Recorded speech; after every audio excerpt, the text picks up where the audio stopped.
Hey guys, 1 minute with Eric. We are taking randomly from the bag. Let's see. From the magic hat.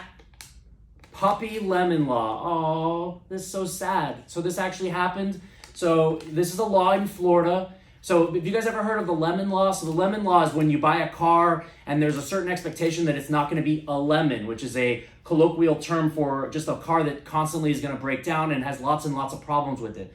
Well, the same thing is for pets and animals. So if you buy a pet, and I'll tell you the fact pattern. So there's these puppy mills. So a puppy mill is where they're selling these puppies that are just pure, they're just inbred.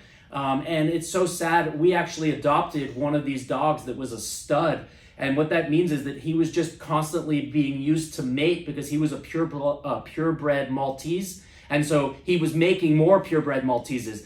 And a lot of times, unfortunately, they're inbreeding them so much that the babies end up having lots of problems. So this lady goes to a pet store from a very well-known company. Any of you guys out there, this is like, if you Google it, you can see the complaints all over the place. And she buys this puppy, she takes it home. The puppy within a couple days is having problems. She takes it to a vet, and the vet's like, yeah, that puppy has so many problems. It's gonna cost extreme amounts of money just to keep the puppy alive. And so what Florida has done is created a statute where you have a remedy to go after the puppy mill that sold you this defective puppy, and just breaks my heart to even think about.